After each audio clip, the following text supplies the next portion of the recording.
Entrando Jesus num barco, passou para o outro lado e foi para a sua própria cidade. Isso quer dizer Cafarnaum.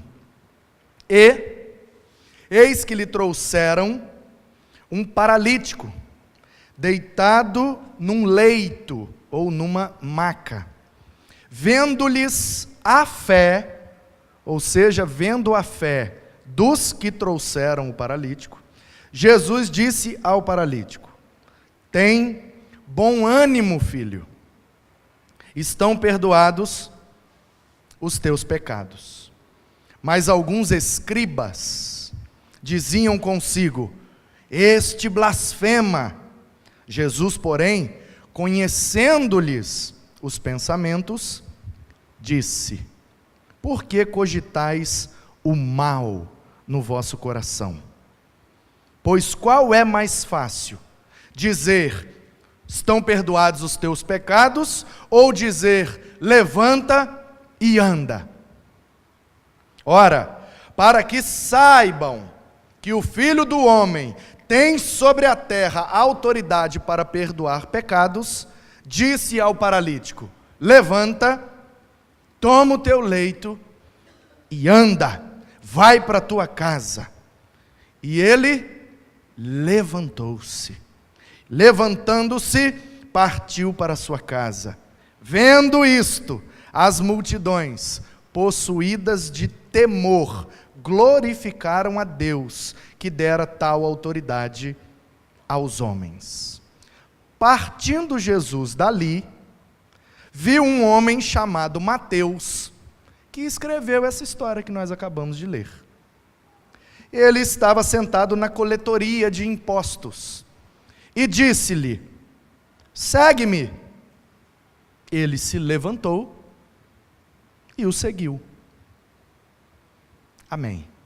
Não feche a sua Bíblia, pois você sabe, eu não tenho uma mensagem, eu tenho um texto, e o texto é Mateus 9, de 1 a 9. E você deixando sua Bíblia aberta, conferindo aí, você vai ver que toda a mensagem está contida nesses versículos que nós acabamos de ler.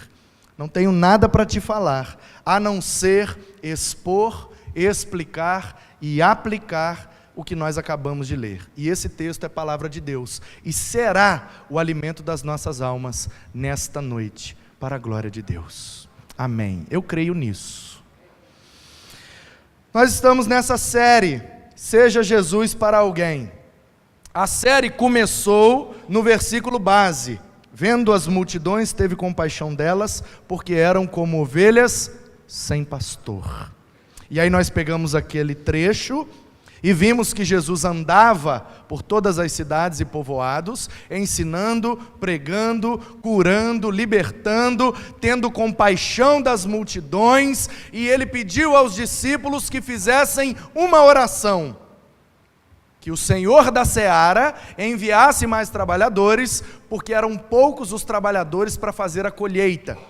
E aí nós aprendemos naquela primeira mensagem que para ser Jesus para alguém, em primeiro lugar, nós precisamos entender que essa proposta é metafórica.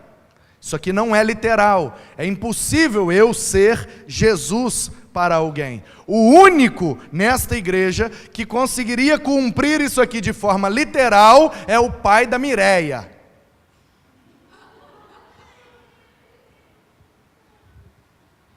Porque o nome dele é Jesus.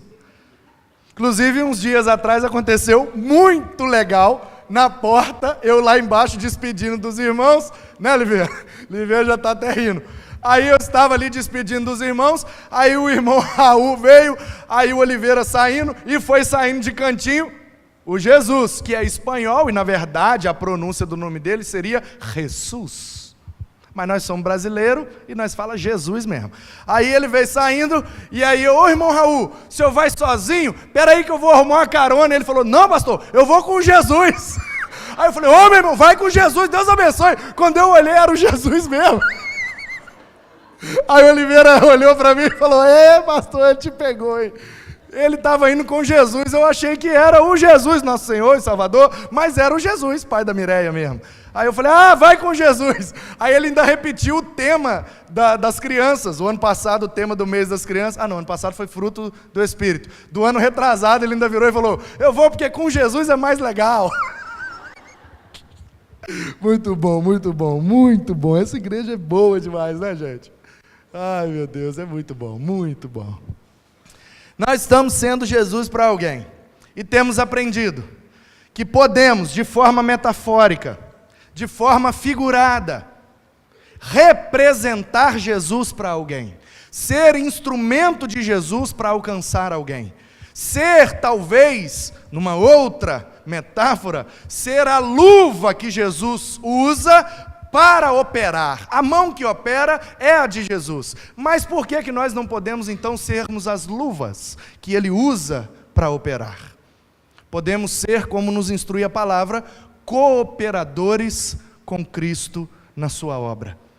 O copiloto pilota junto, o cooperador opera junto. É nesse sentido que vai esse tema. Ser Jesus para alguém é compreender que quando eu imito a Jesus, quando eu represento Jesus e quando eu sou canal por onde Jesus passa, porque como igreja nós somos o corpo de Cristo, portanto Cristo continua até hoje, pelo seu Espírito, tocando pessoas, curando, ensinando, libertando, acalmando, levantando e fazendo muitas coisas para as pessoas.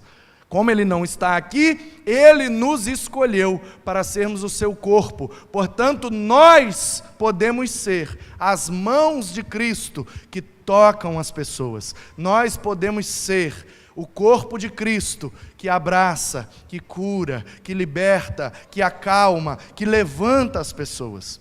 E aí nós pegamos a partir do início do capítulo 8 e nós vimos que podemos ser Jesus para curar alguém.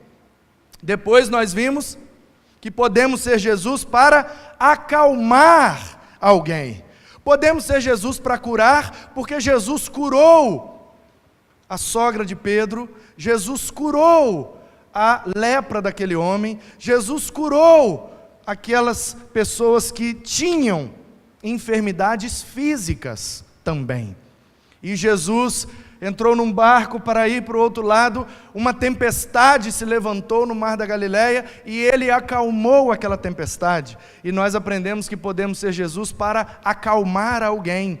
Quando Ele chegou do lado de lá, em Gadara, Ele se deparou com 2 endemoniados, que Ele então libertou aqueles homens. E aí nós aprendemos que podemos ser Jesus para libertar alguém. E agora, quando Ele expulsou os demônios daqueles 2 homens, eles entraram nos porcos, que se precipitaram no mar da Galileia, e o povo de Gadara ficou revoltado e botou Jesus para correr, porque Jesus causou um grande prejuízo com aquela manada de porcos morrendo afogada. E aí Jesus então foi e chegou na sua cidade, porque ele tinha uma casa em Cafarnaum.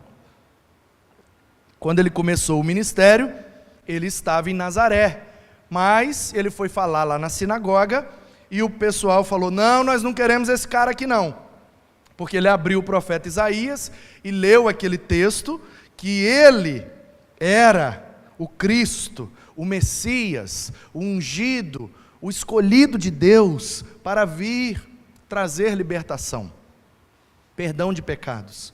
Ele abriu Isaías e leu, o Espírito do Senhor está sobre mim, pelo que me ungiu para pregar as boas novas, libertar os cativos, dar vista aos cegos e anunciar o ano aceitável do Senhor. Arrependei-vos, o reino de Deus chegou, eu estou entre vocês. E aí, o pessoal daquela sinagoga não gostou, botaram ele para correr e ele disse, um profeta não tem honra na sua casa. E aí ele foi para Cafarnaum, onde passou então a ter uma moradia de vez em quando, porque ele vivia andando para lá e para cá. Quando ele tinha um tempinho para parar, ele ia em Cafarnaum, mas aí o povo ajuntava, ele começava a ensinar, e aí traziam gente enferma, gente endemoniada, e a demanda do ministério de Jesus era altíssima, e ele não parava, como a Bíblia diz de maneira hiperbólica, ele não tinha onde reclinar a sua cabeça. Isso significa que ele não tinha muito como descansar. Tal era a grande demanda ministerial de Jesus. Então o que está acontecendo aqui é exatamente isso. Exatamente isso. Jesus está em Cafarnaum, na sua casa, ensinando, pregando, e de repente do telhado, quem traz essa informação é Marcos, capítulo 2, abrem o telhado e descem os 4 amigos daquele paralítico, descem ele numa maca, diante de Jesus, e creem que Jesus pode curar aquele homem. E aí, eu percebo que Jesus tem poder para levantar pessoas. Jesus tem poder para tirar pessoas da paralisia. Porque existem alguns momentos em nossas vidas que nós ficamos parados, ficamos estagnados, ficamos coagidos. Às vezes até afundamos.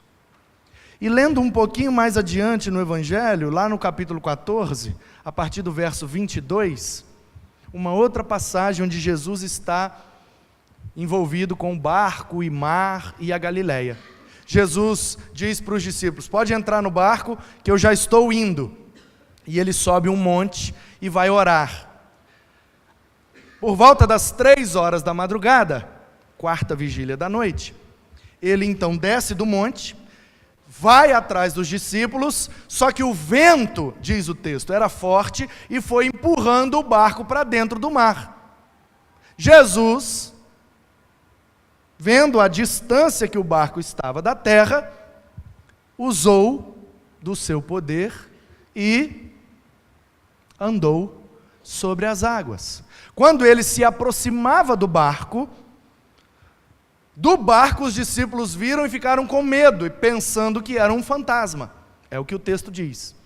E o Pedro, o mais para frente, sempre ele: Senhor, se é o Senhor mesmo.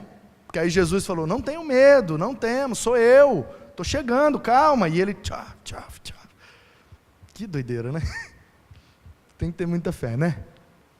Mesma fé que a gente depositou na seleção hoje, é mais ou menos a mesma coisa. E ele foi andando, irmãos. E ele foi. E andou sobre as águas. E o Pedro falou: se é o Senhor mesmo, fala para eu ir também. Aí ele falou: vem, ué. Aí o Pedro, e foi. Olha só. Aí tem gente que olha esse texto, você sabe na hora,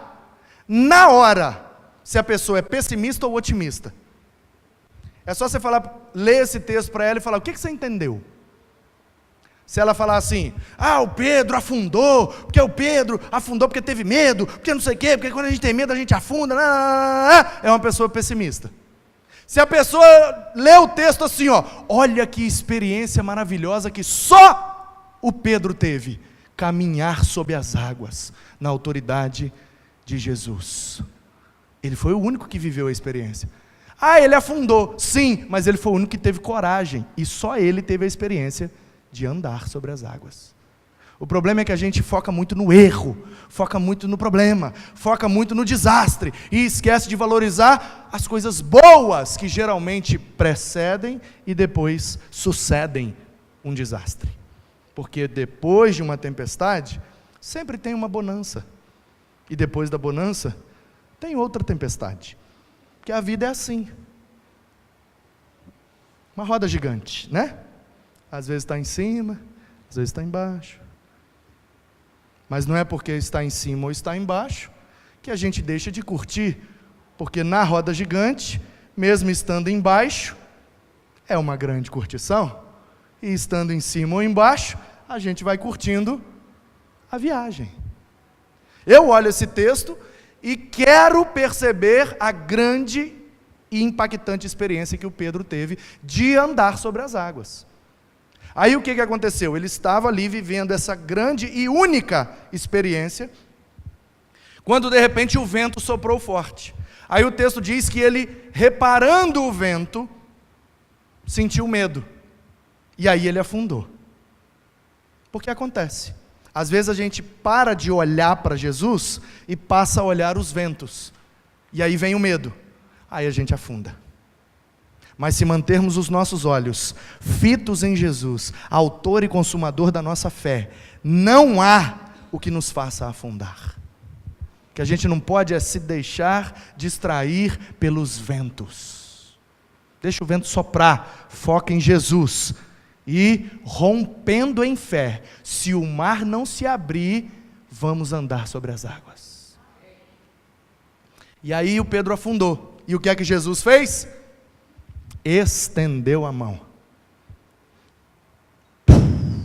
E levantou o Pedro de volta.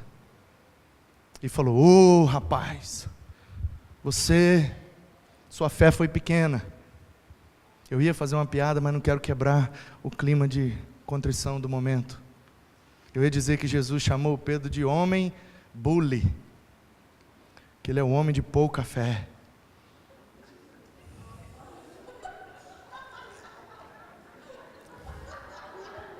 Ainda bem que eu não disse, está vendo? Sua fé foi pequena, rapaz. Mas, ainda que, preste atenção que a grande lição está aqui agora. Ainda que o Pedro tenha prestado mais atenção no vento do que em Cristo. Ainda que o Pedro tenha tido medo por causa do vento, ainda que o Pedro tenha afundado, Jesus não o deixou afundado, porque o nosso Jesus é mestre em levantar pessoas. E é exatamente o que ele faz com esse paralítico. E é exatamente o que nós precisamos fazer para imitá-lo. Precisamos ser Jesus para levantar alguém. Como que a gente consegue isso? Em primeiro lugar, precisamos aprender a agir no local onde vivemos. Agir no local onde vivemos. Onde foi que Jesus fez isso? Em Cafarnaum. Onde é que ele morava? Em Cafarnaum. Onde o milagre aconteceu? Dentro da casa dele. Muitas vezes nós somos agentes de milagres fora de nossas casas, mas dentro de casa, Deus não opera através de nós. Isso vai acabar hoje, em nome de Jesus. Porque nós vamos ser instrumentos de milagres, principalmente dentro de casa. Nós seremos canal de bênção para a vida do nosso marido, da nossa esposa, dos nossos filhos, dos nossos netos, dos nossos vizinhos. Nós seremos os canais de bênção. Nós seremos os instrumentos de Deus. Jesus operava dentro de sua própria casa. Portanto, para ser Jesus, para levantar alguém, precisamos tomar posse da autoridade de Jesus, que também fazia milagres dentro de casa. Em segundo lugar, temos que ter fé em relação a alguém. O texto diz no verso 2 de maneira clara: eis que trouxeram um paralítico deitado num leito, e vendo-lhes a fé. O paralítico não tinha fé, o texto não diz. Tanto em Marcos 2 quanto em Lucas 5, não diz que o paralítico teve fé. Aquele cego de Jericó, ele teve fé. Aquela mulher do fluxo de sangue que tocou em Jesus, ela teve fé. O centurião teve fé. A mulher cirofenícia teve fé, a Bíblia diz. Mas esse paralítico, a Bíblia não diz. O que a Bíblia diz é que Jesus viu a fé dos amigos. Você precisa, eu preciso, nós precisamos olhar para alguém e depositar a nossa fé de que Jesus pode levantar esse alguém. E eu não estou falando somente, estou falando também, mas não estou falando somente de paralisia física. Estou falando principalmente de paralisia espiritual. Gente que no reino de Deus está paralisado. Gente que na obra de Deus está coxa, paralítica, num leito, deitado eternamente em berço esplêndido. Não ajuda em nada, não coopera com nada, não contribui em nada. É um mero frequentador, é um mero participante, é um mero ouvinte. Não. Eu creio na autoridade do nome de Jesus, que nesta noite Jesus vai levantar paralíticos aqui, agora. Gente que está paralisada espiritualmente, gente que não tem consciência do seu chamado, do seu propósito, do seu objetivo de vida, daquilo que Deus criou para fazer. Você não está na vida por acaso, você não nasceu nessa família por acaso, você não nasceu no dia que nasceu por acaso, você não nasceu no lugar que nasceu por acaso. Tudo tem um propósito, e todas as coisas cooperam para o bem daqueles que amam a Deus e foram chamados segundo o seu propósito. Portanto, se Deus tem um propósito na sua vida, e eu creio que Ele tem, tudo vai cooperar para que o propósito de Deus se cumpra na sua vida. A questão é se você talvez não está enfermo, paralítico. Tem um propósito, mas também tem uma paralisia. Como é que a gente resolve? Jesus levanta. E o que eu falei aqui agora não foi uma afirmação, foi um pedido. Jesus levanta. Olhando para vocês, eu estou aqui orando. Jesus levanta. Jesus, vírgula, levanta. Ponto de exclamação. Porque eu quero ver, meu irmão, como aqueles amigos, como aquela multidão que viu maravilhada e glorificou a Deus, eu quero glorificar a Deus por perceber que Ele vai te tirar do leito e vai te usar para a glória dEle. Eu creio, deposito a minha fé em relação a alguém. Há alguém nesta noite aqui, ou pela internet, ou que vai assistir essa mensagem depois lá no YouTube. Há alguém que Jesus vai dizer: levanta e anda. E esse alguém vai se levantar e vai começar a produzir no reino de Deus, para a glória de Deus. Eu quero ver isso, eu quero ouvir os testemunhos. Pastor, depois daquela pregação, depois daquela mensagem, depois daquele culto, eu me levantei, nunca mais fui a mesma, nunca mais fui o mesmo. Realmente, pastor, eu estava paralisado, mas alguma coisa me tocou, alguma coisa eu senti que me fez levantar, e eu quero começar a andar. Eu sei que esta semana eu vou ouvir pelo menos um desse testemunho. Porque eu quero agir na minha própria localidade, eu quero ter fé em relação a alguém, e eu quero não considerar a resistência dos incrédulos, porque o meu Jesus é onisciente, o meu Jesus é onipotente, Ele sabe tudo, sabe antes, e Ele tem poder de fazer qualquer coisa.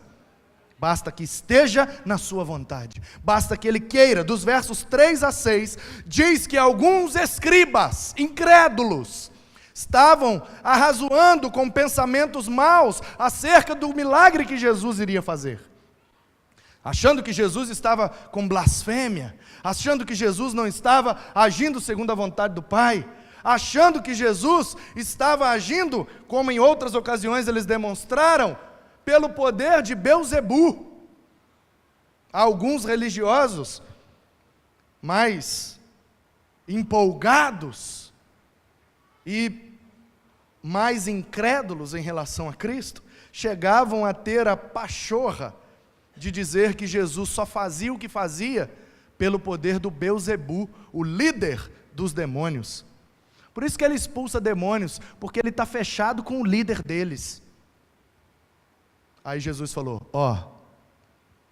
está lá no contexto, é só você ler direitinho.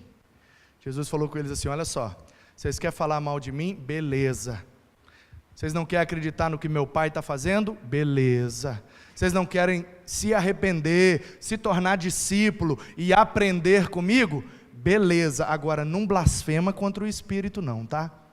Porque senão pode ficar ruim para vocês. Pode não ter perdão. Pode ser que a blasfêmia que vocês estão proferindo contra o Espírito que está sobre mim e me ungiu para isso, e vocês estão dizendo que essas ações são de Beelzebu, vocês estão atribuindo ao diabo as obras que são de Deus. Isso é blasfêmia. Cuidado que isso pode não ter perdão.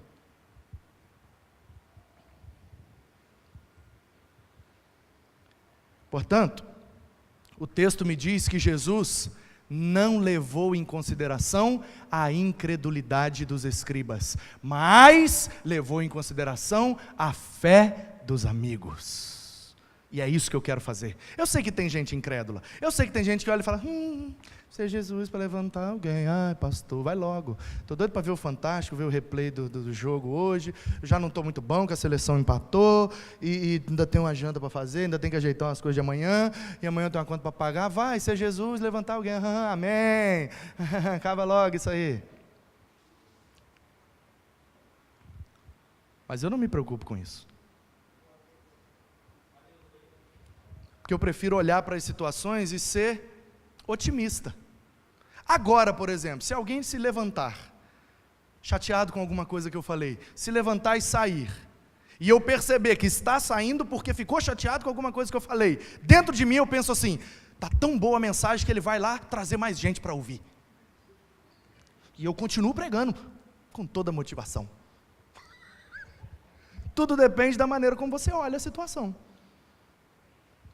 Portanto, eu sei que há incrédulos, eu sei que tem gente que olha e desdenha, eu sei que tem gente que olha e dá de ombro e fala, sempre a mesma coisa, quantas vezes eu já ouvi pregação nesse texto, nessa coisa, vai pastor, já sei, aí o homem levanta, anda, vai embora, amém, Jesus vai levantar, tá bom, eu sei que tem gente agindo assim, mas eu também sei que tem gente com o coração ardendo e dizendo assim, o Senhor vai levantar.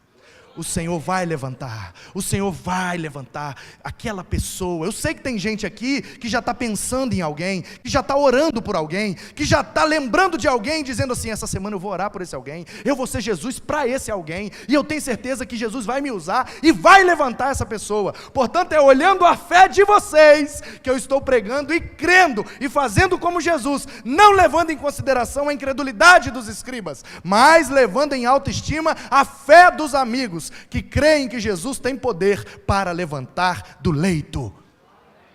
Não leve em consideração a incredulidade, mas a fé daqueles que compreendem o poder de Cristo. Porque o nosso Deus sabe tudo, o nosso Deus sabe antes, e o nosso Deus tem poder para fazer qualquer coisa. Tanto que Jesus olhou para os caras e falou assim, eu sei o que vocês estão pensando. Eu sei o que vocês estão pensando. Mas os caras não falaram não, você viu que eles não falaram? Alguns escribas diziam consigo, eles falavam para eles mesmos. No outro texto diz, arrazoavam em seu coração.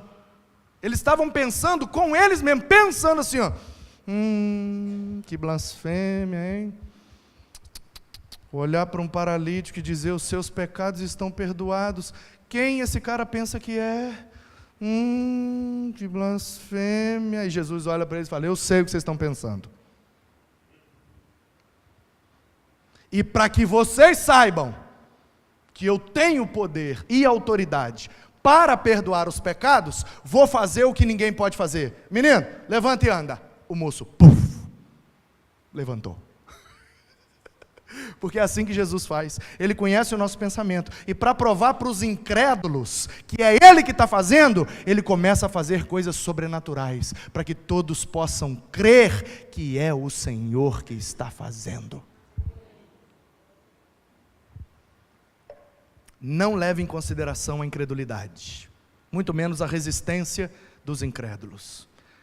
Haja na sua localidade, tenha fé em relação a alguém, não considere a incredulidade, e creia que Jesus vai levantar alguém. O verso 7 diz, e levantando-se, partiu para sua casa. Levantando-se, partiu para sua casa. Eu creio que tem gente aqui nessa noite que vai se levantar e vai partir para sua casa para ser Jesus para um paralítico que talvez esteja lá, precisando de você, que vai se levantar e vai ser instrumento de Deus na sua casa. Haja na sua localidade. Tenha fé em relação a alguém. Não considere a incredulidade. Creia que Jesus pode levantar e comece a glorificar a Deus. Mesmo que os seus olhos ainda não estejam vendo o milagre acontecer. O verso de número 8 diz: vendo isto, as multidões possuídas de temor glorificaram a Deus. Pode começar a dar glória a Deus. Pode viver glorificando a Deus. Pode começar a dar glória a Deus com a sua vida. Pode começar a temer o Senhor. E você vai experimentar Deus te usando para levantar alguém. Aprenda a glorificar o Senhor. E nisso eu me lembro da batalha e da conquista de Jericó. Quando Josué, liderando aquele povo, ele tinha acabado de assumir aquele ministério, cerca de 2, 3 milhões de pessoas, os 5 milhões que saíram do Egito, depois de 40 anos morreram todos, exceto Josué e Calebe, e aqueles que nasceram durante os 40 anos no deserto, estavam agora liderados por Josué. Deus chama ele e dá a ele autoridade, porque o que Deus tinha feito com Moisés, fez com Josué para atestar o seu ministério, para que Josué tivesse autoridade com o povo. Antes de atravessar para Jericó, tinha o rio Jordão, e Deus deu a orientação, e o Josué passou para o povo: santificai-vos, amanhã o Senhor fará maravilha no meio de vós. E o povo santificou, e Josué chegou na beira do rio, e o rio Jordão, naquelas imediações, naquela época, tinha uma margem de quilômetros, que não dava para ver do outro lado, era muita água. A gente lê a Bíblia assim, né, e o povo atravessou o rio Jordão, a gente acha que é o rio Jucu aqui. Não, é um rio com mais volume de água do que o Amazonas, meu irmão. Do que o Negro e os Solimões, que são os maiores rios do Brasil. É maior. Hoje ainda lá é um riozão enorme o Jordão. Imagina naquela época. Principalmente naquele tempo. Tinha um tempo do ano em que dava enchente. E aí, as margens eram longas. E o que é que Deus fez? Abriu o rio. Rasgou o leito do rio. E o texto diz que o povo passou a pés enxutos pelo rio. Portanto, o mesmo Deus que abriu o mar com a liderança de Moisés, agora abria o rio com a liderança de Josué, para que o povo olhasse e falasse: eita, Deus está com ele mesmo. Com uma diferença: Moisés atravessou o mar para fugir dos inimigos, e Josué atravessou o rio para enfrentar os inimigos. Então Josué ainda ganhou mais moral ainda. E quando Josué atravessa o rio, ele pega umas pedras, faz um altar, eles fazem um culto, e Deus fala com ele: não peguem armas. Mas Deus, como é que a gente vai destruir Jericó e tomar posse? Anda em volta do muro aí. Anda em volta? Anda em volta. 1 dia, 2 dias, 3 dias, 6 dias. No 7º dia Deus falou: agora dá 7 voltas. Deus tem um negócio com o número 7, não sei, problema dele. Não gosta. E aí, na 7ª volta, Deus falou: agora vocês peguem no hebraico, shofar, yerem e obel, a trombeta do chifre do carneiro, e soprem. E todo o povo pegou e soprou aquele negócio. Só que estudando a cultura daquele povo mesopotâmio, eu aprendo que o shofar, yerem e obel, a trombeta do chifre do carneiro, que não era outro chifre maior, que aí sim é outro tipo de trombeta, de alarido. O shofar, yerem e obel, que é do carneiro, é o menorzinho, é o que tem um som mais agudo. Esse chifre não era soprado para convocar o exército para a batalha, como o outro shofar, por exemplo. Esse chifre não era soprado senão para celebrar em gratidão a Deus. Todas as vezes que o povo recebe uma vitória, recebe uma bênção e quer celebrar a Deus num culto de gratidão, o povo costumava pegar esse chifrinho menor e soprar para celebrar. E aí eu olho o texto e falo: ai, Senhor, mas aí a conta não está fechando. Porque se o chifrinho é para tocar depois que recebe a bênção, depois que tem a vitória, por que Deus mandou o povo tocar antes? E aí eu meditei, refleti, ruminei, e aí Entendi. Aí um dia, estudando o texto para pregar aqui, naquela série, qual foi mesmo? Avante Igreja. Lembram dessa? Essa foi boa, hein, Marilene? Marilene de vez em quando lembra. Ei, pastor, avante, pastor. Aquela foi boa. E aí caiu a ficha. Pá, eu falei, entendi. O que Deus queria mostrar para o povo e o que Deus quer ensinar para nós é que a gente tem que aprender a celebrar a vitória antes dela chegar. Isso é fé. Uma vez no interior, e você sabe que no interior o povo vive da roça, vive da agricultura, vive da pecuária. E a água tem muito valor no interior. Água, rios, lagoas ou chuva. Se ficar muito tempo sem chover, os rios vão secando, o pasto vai ficando seco e vai faltando água para irrigação e vai tudo ficando mais difícil. E aí no interior ficou muito tempo sem chover. E o povo começou a enfrentar dificuldade.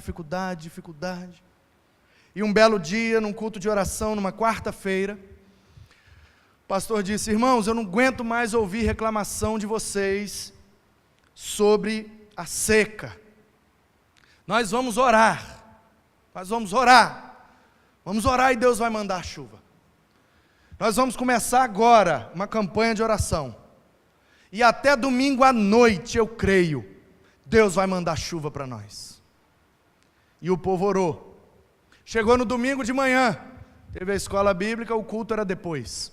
O povo veio para o culto e o pastor falou: nós estamos orando e Deus vai mandar a chuva. Nós vamos orar, continuar a oração que a gente começou na quarta-feira. E eu creio que hoje à noite Deus vai mandar chuva para nós. Quem crê? Um monte de gente levantou a mão. Eu creio. Estamos juntos, vamos orar. O pastor orou. Quando chegou de noite, o pastor falou: eu vou orar. E eu creio que Deus vai enviar chuva para nós. Quem crê? Todo mundo levantou a mão. Aí o pastor falou: então me mostrem o seu guarda-chuvas. E ninguém tinha levado o guarda-chuva. Se realmente crescem, tinham levado, porque vai chover. E a gente mora longe da igreja, tem que levar o guarda-chuva, porque vai chover. E o pastor do púlpito tirou: eu trouxe o meu guarda-chuva, porque eu creio que Deus vai mandar a chuva. Sabe, irmãos, às vezes o que Deus espera de nós é um guarda-chuva, é uma atitude de fé antes do milagre acontecer. Precisamos aprender a glorificar a Deus e nos levantar, seguindo a Jesus, crendo que Ele vai fazer tudo o que prometeu. A perícope, a passagem do paralítico, termina no verso 8.